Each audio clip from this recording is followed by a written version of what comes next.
Welcome back. EY recently released its Global Banking Outlook report. Our senior bankers at 221 institutions across Europe, North America, Asia Pacific, and emerging markets, including Nigeria, were surveyed.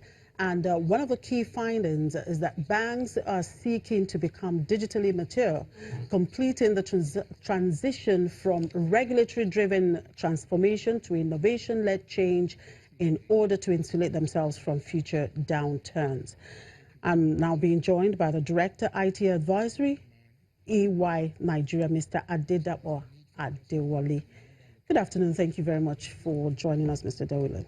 Thank you for having me. Now, your survey found that banks are seeking to become digitally matured. What does the roadmap look like? What are the key steps to becoming digitally mature? Okay, so first of all, from the survey, it's clear that there's a process to become digitally mature. You know, the first thing is an assessment of how ready, you are as a bank to become digitally mature. And once that assessment is done, you then need to envision what you see as the end state. I think what's most important, and what we tell a lot of our clients is, as you seek to become digitally mature, don't implement digital for the sake of it and because it's a buzzword out there.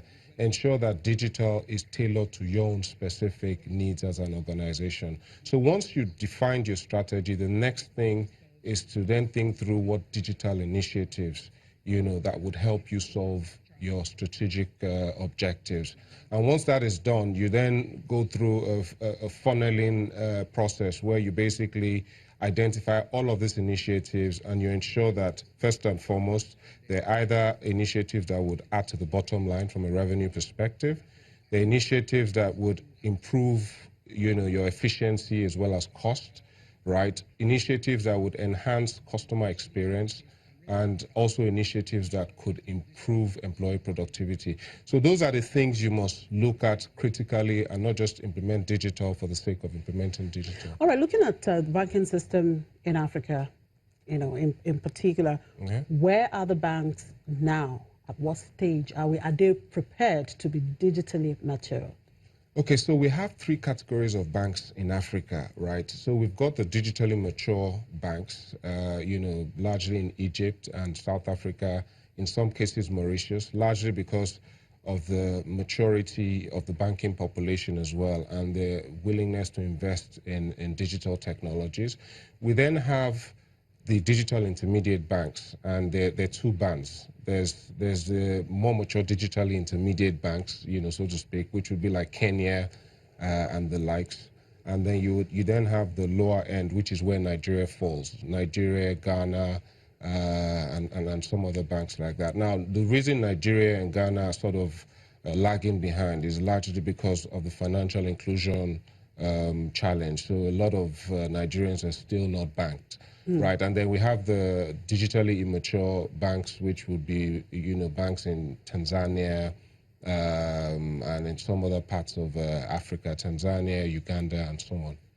Okay, that brings me to my next question of looking at the actual fact that a population that is largely illiterate, how would they be able to latch into digitalized banking system? Okay, so before I even go into the financial inclusion discussion, right, it's important to just highlight some of the stats from our banking survey. So 95% of banks in Africa say digital is #1 priority for them this year. 90% have already started making investments in digital technologies.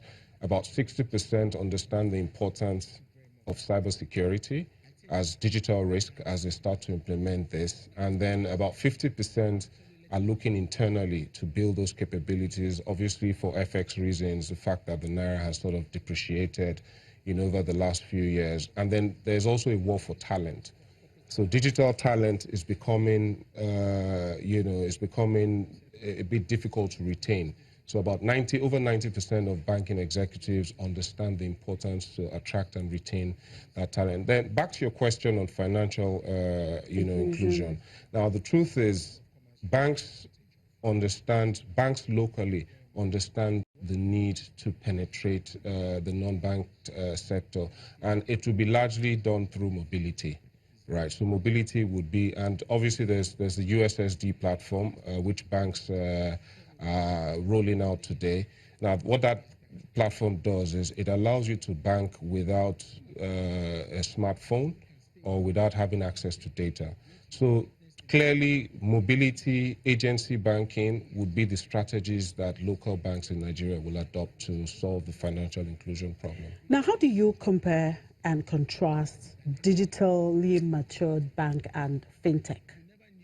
Well, a digitally mature bank still has some baggage regardless. Now, because a digitally mature bank will still need to have, traditional brick and mortar branches, will still be heavily under the regulatory scrutiny of the regulators. The cost base will still be, relatively, higher than the fintechs. However, and the fintechs are a lot more nimble, a lot more agile, can roll out products very quickly, are not as heavily regulated as traditional banks that have become digital. However, to sort of manage that difference, the banks, traditional banks need to start to what I call co-opetition, which is collaborate more with fintechs. Some banks globally are acquiring fintechs. Some are partnering with fintechs. Some are connecting into an ecosystem where fintechs and other ecosystem players play. So those are, I think, different ways by which that divide can be bridged. All right, thank you very much for your time, Thank you. Mr. Adedapo Adewale. Of course, he's the Director, IT Advisory at EY Nigeria. Right. Now, Senegal has attracted almost $10 billion of bids in an issuance of more than $2.2 billion of Eurobonds as African governments continue to attract a lot of demand for their debt. The West African nation is selling 1 billion euros in debt and a separate $1 billion tranche.